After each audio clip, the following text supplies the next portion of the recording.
Le bassin du Mono, c'est un bassin ayant une superficie de 24 300 km², dont 21 300 pour le Togo et 3 000 km² pour le Bénin. Et ce bassin est partagé par les deux pays, le Togo et le Bénin. Et actuellement, la gestion du bassin n'est pas à la hauteur des attentes. Et le Togo et le Bénin actuellement sont en train de mettre en place une institution autonome de gestion de ce bassin, qui est l'autorité du bassin du Mono, dont les conventions et statuts ont été signés par les deux chefs d'État le 30 décembre 2014.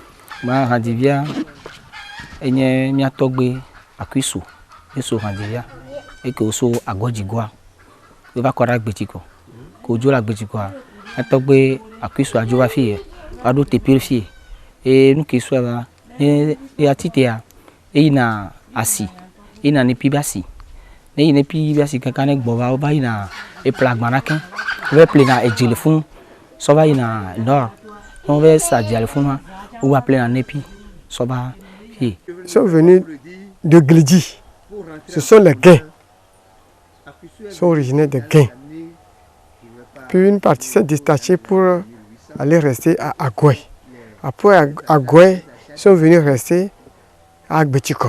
Nous qui sommes en Djibiroua, nous sommes venus à nous qui sommes là, à Pérero, qui là, Viva Gane, et son bakpa, ça dit, les familles qui sont ensemble, alors nous nuire et beaucoup voodoo, des hommes handivie, et handivia gombe et bonedi, ne haneji.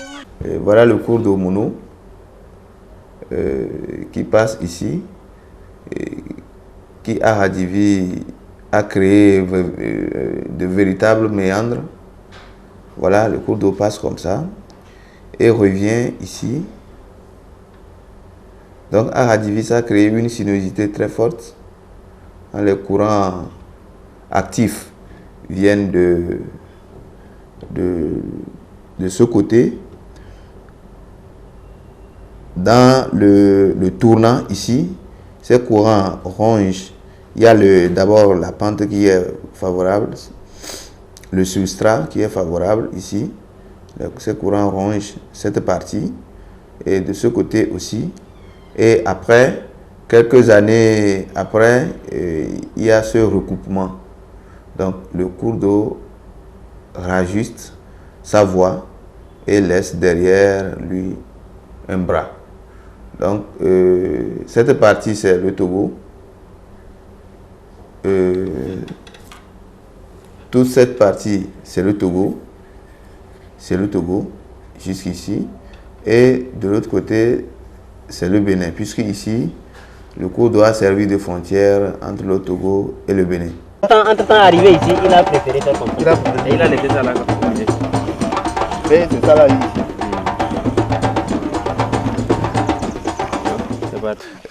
Les communautés y vivent aujourd'hui sur cette île. L'agriculture pratique l'agriculture. On a la pêche en second lieu. On cultive aussi maïs, manioc, les légumes. Mais on se voit à Todi, il va dans la don. Nous nous avons sanasi, on laisse à Gali où on a ami.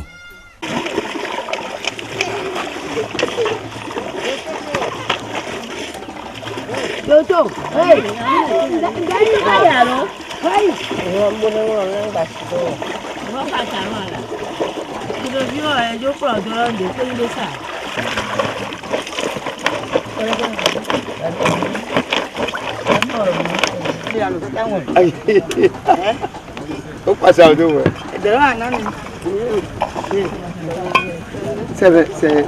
c'est ma...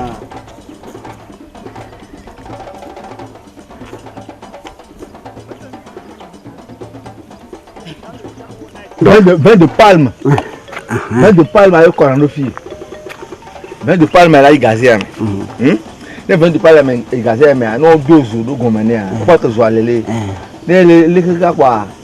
Et va nous afficher. C'est le que si non de projet fier ne va le fier quoi. Et on a va faire la 30 yuan. Ne do fier et se refroidir dans le fier. Tout ma. Abado fun. Papa nous envoie ça. Ne ba do fier quoi. elle refroidit dans quelque chose. Et même tout dans l'accord de fille. Et ni qu'elle est con, ça va bien. Elle voit. Et si mon aussi bari si fafa ko boni. Si fafa ko boni. Et si abe zozo tu vois arabe zozo et na si elle fi. Hein? Ne mi wo ne voir. Ne mi ko be si afio so bo mi ku na kun gbe. Aso ko si bi la fa. Et na ha ten mo na tonye. Gavia be zo ho ina na si ajina zo. Ouais. L'ami, pour demain là, on se dit, ça va. On peut pas tenir l'amour quand on t'a pas dit que là bas. Il y a trop de derrière.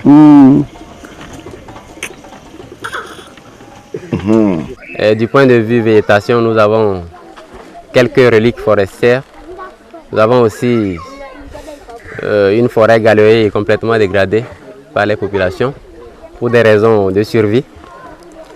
Et du point de vue biomasse, la biomasse elle est là, sauf que la biodiversité est plus ou moins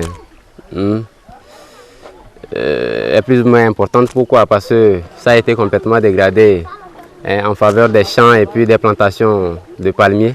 S'il faut voir l'espèce à valoriser, je crois que c'est le Ceiba pentandra dans les reliques forestières pour la fabrication des barques ou bien des pirogues. Puisque c'est l'arbre qu'ils utilisent souvent pour fabriquer leurs pirogues. La vie est très difficile parce que les communautés ici ne disposent pas des infrastructures telles que l'école, les centres de santé, les moulins pour pouvoir faire la farine. Donc tout l'approvisionnement de l'île, des habitants de l'île se font à Agbotikor, où il faut forcément traverser le cours d'eau 2 fois avant d'arriver. Donc pendant les saisons de pluie, ça devient difficile pour les élèves pour aller à l'école, très difficile pour les communautés à s'approvisionner et ils sont coupés. Donc disons qu'aujourd'hui l'île qui devait être un site très touristique à valoriser est devenu un endroit très enclavé pour le Togo et le Bénin.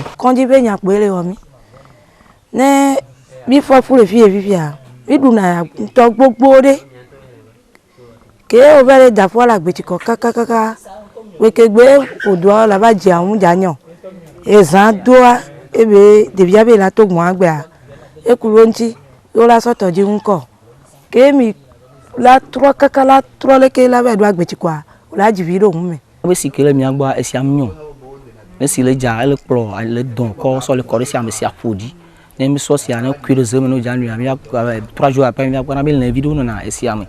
Donc, il y a un chlore qui a été désinfecté ici. Il y a besoin de nous. Et il y a un forage de ça. Un village tel comme Radjivi aussi, au jour de jour, nous devons quand même être un bénéficiaire de l'électricité. Bon, pour l'eau, c'est une recherche. Hein. Il faut d'abord accepter ça. Et puis, un peuple qui vit sans l'électricité est en retard. Nous demandons, s'il faut possible, avec nos cours d'eau, les eaux qui nous entourent, que l'État arrive, ou bien les ONG, ou bien les grandes puissances arrivent, à employer, à utiliser nos eaux comme une source de courant.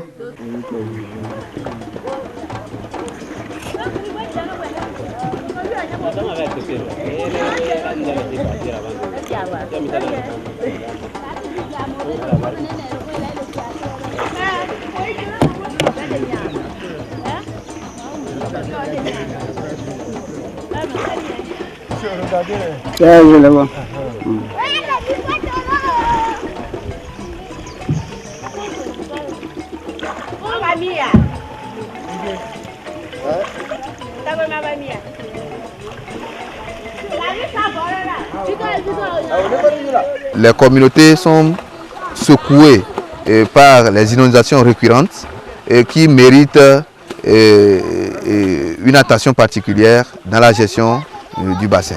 Comme une singularité pour le Togo et le Bénin, cette île mérite vraiment une gestion durable. Donc nous sollicitons tous les acteurs, l'État, les organisations de la société civile, tous les partenaires à y investir, à faire le reboisement, à voir comment au moins implanter une école pour les communautés qui y sont, un centre de santé pour les communautés, à développer des projets de reboisement pour reboiser les berges du cours d'eau et éviter l'échappement de ce cours d'eau. Les communautés à court terme doivent commencer par faire le reboisement, reboiser là où ils sont,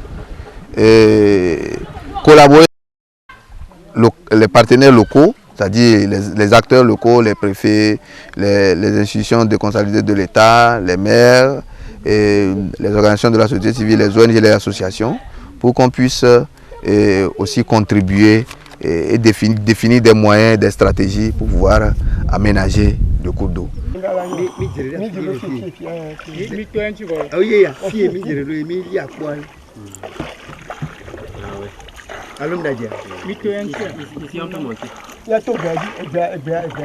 Ici, on a eu un débat communautaire avec les chefs et les responsables de groupement, les présidents CVD et autres, sur les informations recueillies lors de notre tournée auprès dans les villages.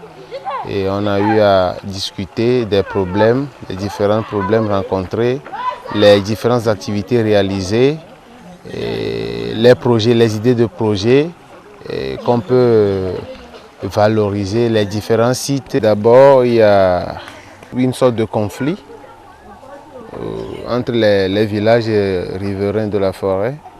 Ils se réclament le droit de la gestion de la forêt.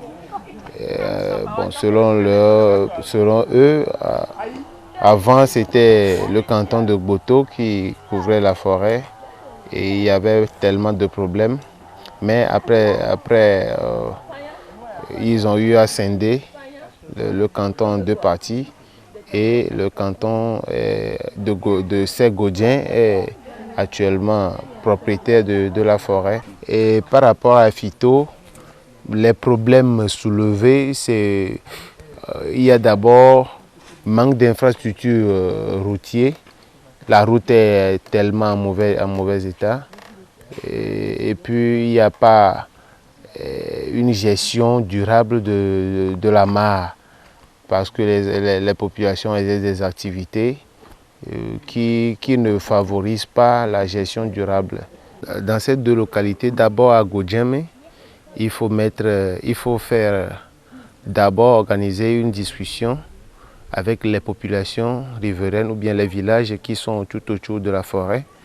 Et après faire le reboisement ou bien intégrer tous les villages riverains dans la gestion de la forêt. Faire le reboisement dans la partie dégradée de la forêt. Et par rapport, il y a aussi la route qui mène à la forêt, au village de Godjeme, et est aussi très dégradée, en mauvais état. Il faut réhabiliter. Il y a le fleuve Afan qui a coupé la route en deux.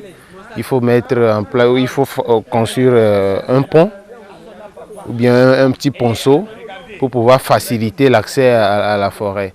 Et c'est les actions urgentes à réaliser. Lors de notre étude dans la zone, nous avons sillonné 26 villages répartis entre les deux préfectures, Moyen-Mono et Haho.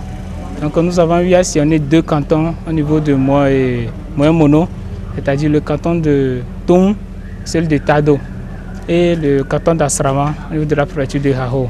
Tais-toi, Enidou, que Ebamo, so Tado, qu'un baoba tu. Nyawa tais-toi, bon, au Grenam les school. Tais-toi, Gamé, Yatogo le Tado, qu'un bonoajo le Tado Kakalaba et on tient. Et dit non, voyons le va pas bon. Et was no yo so mon quoi. Et wa totere fia. A tete tout on tient vide. Ngba yin bo wa so le kaka Tado. Wa fo kaka abayi. On tient be ele didine yo. La plupart des miabe villages yo mais et si benya de na fond. Et simlo, pompe be simlo, foot be simlo. Et ce barrage yo itɔsɔsawo ya amewo nuna ke wɔe bena gbe sia gbea ne wòdze no kpɔ gavi dzi keɖea la be ɖevia dze dɔ wola kplɔ kɔdzi eye ne wokpɔ gavi ɖe kpɔa egala vɔ le kɔdzi. Míabe asiwo me asixɔ tsɛ mele o asixɔ mele o ne edzi gamea eɖena fu. Míabe sukuluwoa exɔ mele o edzi gamea eɖena fu na sukuluviwo. Míabe nuɖututu gbã enyi ebli evegɔa nyi ete kukute wakute bon epo ya mbɔ le mia gbɔ leke wɔn afifi ko ya me ɖewo va le wɔe ɖeka. Les sociétés implantées dans le bassin comme la SNPT, la Société nationale d'exploitation du phosphate, Wassem qui exploite le calcaire pour la fabrication du ciment dans le bassin. Il y a d'autres sociétés aussi minières qui exploitent le gravier, le sable dans le bassin. L'activité de toutes ces sociétés induit plusieurs impacts sur la gestion du bassin. L'ouverture des carrières, l'accaparement des terres dans le bassin. Il y a le problème de remise en état de certains sites, le problème de restauration de ces carrières. Il y a le problème de pollution des ressources en eau dans le bassin. Donc tous ces problèmes conjugués avec d'autres, comme le conflit entre les éleveurs et les agriculteurs dans le bassin, font que la gestion du bassin a tellement préoccupé ces dernières années le Togo et le Bénin. Donc ces deux pays ont fait d'énormes efforts et ont commencé depuis 2011 à mettre en place une institution autonome qu'est l'autorité du bassin du Mono. Le processus a commencé en 2011 avec une étude de faisabilité de la mise en place de l'institution. En 2000, le 4 juillet 2014 à Cotonou, les deux ministres, le ministre des deux pays, Togo et Bénin, ont eu à adopter les statuts et signer les tests, les statuts de la mise en place de l'autorité du bassin du Mono. En fin d'année 2014, plus précisément le 30 décembre, le Togo a eu finalement à signer les statuts et les conventions de la mise en place de l'autorité du bassin du Mono. Du côté des organisations de la société civile, JVE a eu à conduire une étude de mapping sur les organisations de la société, les acteurs intervenant dans le bassin, où nous avions eu à recenser à plus de 300 acteurs intervenant dans le bassin. A commencer par organiser les communautés, où un comité provisoire du Forum des citoyens a été mis en place et qui va piloter un processus citoyen de mise en place d'une institution citoyenne dans le bassin du Mono. C'est composé déjà de 11 personnes, 6 au Bénin et 5 au Togo. Et ce processus est en train de travailler actuellement pour pouvoir affermir ce travail qu'est la mise en place d'un cadre de concertation citoyenne sur la gestion du bassin du Mono.